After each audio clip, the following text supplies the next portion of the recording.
Okay, so this video is there to guide you about how you are going to go about reorganizing the booklets. I want to bring it to your attention that when we were, developing the pilot phase of this booklet, I left it open to the teachers who were very concerned at that time on how they are going to teach all the stuff that is inside these books. Mind you, these books have been very carefully and very thoroughly designed. They do have a lot of content.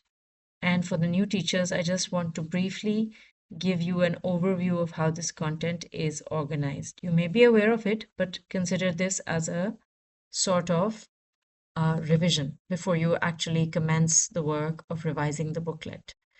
So we have like 5 strands in the computing curriculum in Cambridge. The first one is computational thinking and programming combined. So 2 strands are combined inside Unit 1. One is computational thinking and the other is programming. So everything inside this unit is related to computational thinking followed by programming. If you can see the topic titles, it's everyday algorithms, then inputs and outputs. So here we are teaching the students about computational thinking, and then we come here to 1.3 to 1.6 is all about programming. So that's a combination.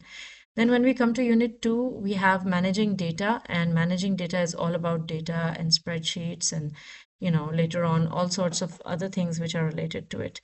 Number 3 is networks and digital communication.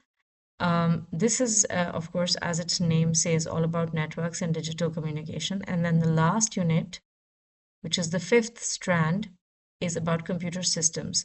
This involves hardware, software, AI, robots, computers in industry, and so on, right? The reason I'm giving this introduction is that initially when we were doing this planning, if I have that document, I think I would be able to show you. We had a framework. No, hold on a second. This was the planning guidelines. Right, so what we did was the teachers decided yes, this is the document.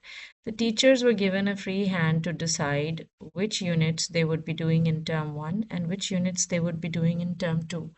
Now, to make life simpler, I've realized that doing this was beneficial in the sense that this was the first time the teachers were executing the curriculum, so it was important to give them a level of control over what would be taught in term 1 and what would be taught in term 2.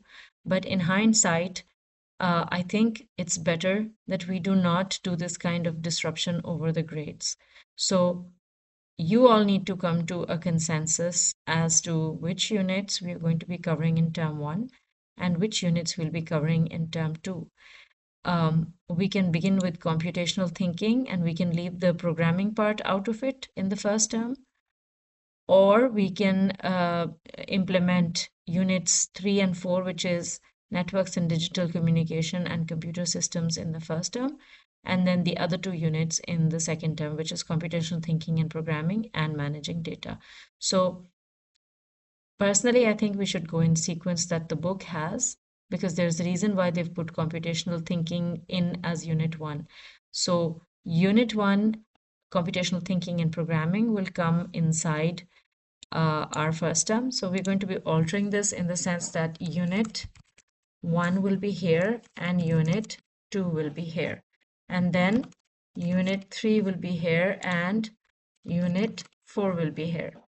I think I will upload all these documents as well as part of a document set which you can use to, outline your planning as well as leads, so that we can, copy this way of organizing things which we had already come up with.